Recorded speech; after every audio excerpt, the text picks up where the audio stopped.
గోవింద గోవింద గోవింద గోవింద. నిత్య పూజలివివు నేరిచిననోహో ప్రత్యక్షమైనట్టి పరమాత్మునికి నిత్య పూజలివివో.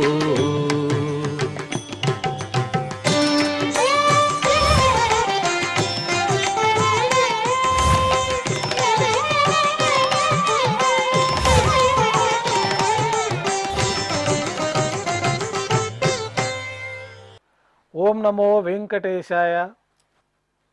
ఆదివారము, శ్రీ పరాభవనామ సంవత్సరము, దక్షిణాయనము, గ్రీష్మ ఋతువు, ఆషాఢమాసము, శుక్లపక్షము, ద్వాదశి తిథి, జ్యేష్ఠ నక్షత్రము, జూలై 26, 2026.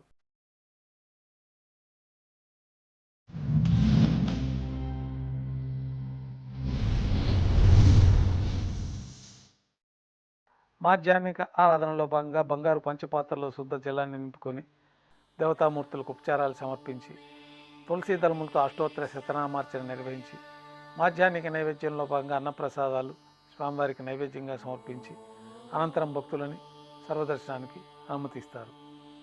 ఉభయ దేవేలతో శ్రీ మలయప్ప స్వామివారు బంగారు తిరిచిపైన వేయించేస్తారు. మేళతాళాలతో ఊరేగింపుగా విమాన ప్రదక్షిణంగా సంపంగి ప్రాకారంలో కల కళ్యాణ మండపానికి చేరుకుంటారు. కళ్యాణోత్సవం ప్రారంభమవుతుంది.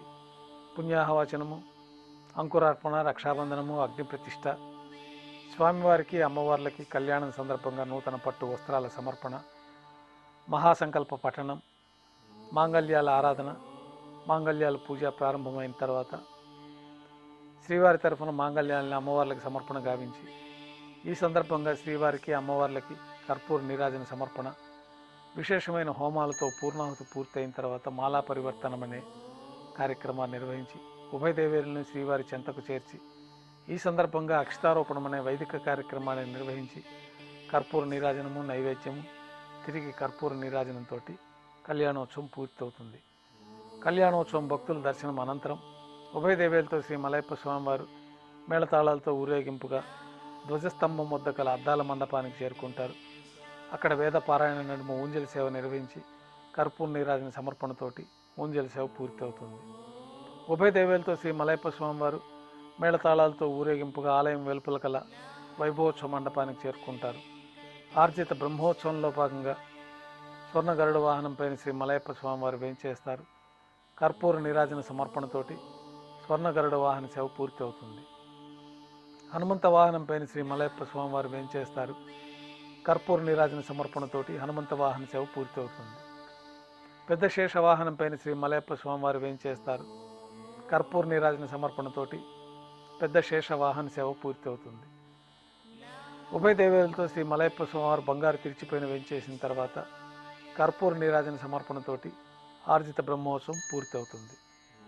సాయం సంధ్య వేళలో 1000 దీపాలతో అలంకరించబడి ఉన్న సహస్ర దీపాలంకరణ సేవ మండపానికి ఉభయ దేవేలతో శ్రీ మలయప్ప స్వామివారు మేళతాళాలతో ఊరేగింపుగా చేరుకుంటారు. వేదం, గానం, నాదం నడుమ సహస్ర దీపాలంకరణ సేవ నిర్వహించి నక్షత్ర నీరాజనము, కర్పూర నీరాజన సమర్పణతోటి దీపాలంకరణ సేవ పూర్తి చేసుకొని 4 తిరువీధులు ఉత్సవం జరుపుకుని భక్తులను అనుగ్రహించి ఆలయంలోకి చేరుకుంటారు. బంగారు వాకిల్లో ఉభయ దేవేలతో శ్రీ మలయప్ప స్వామివారికి నైవేద్యం సమర్పించి గర్భాలయంలో వేంచేస్తారు. వెంటనే రాత్రి తోమాల సేవ ప్రారంభమవుతుంది.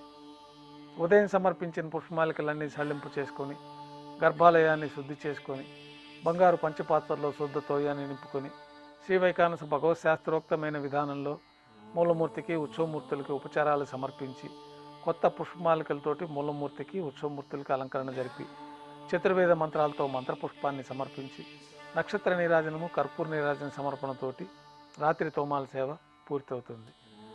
అష్టోత్తర శతనామాలతో అర్చన నిర్వహించి రాత్రి నైవేద్యంలో భాగంగా అన్నప్రసాదాలు, పన్యారాలు నైవేద్యంగా సమర్పించి తిరువీసి నైవేద్యం పూర్తయిన తర్వాత భక్తులని సర్వదర్శనానికి అనుమతిస్తారు.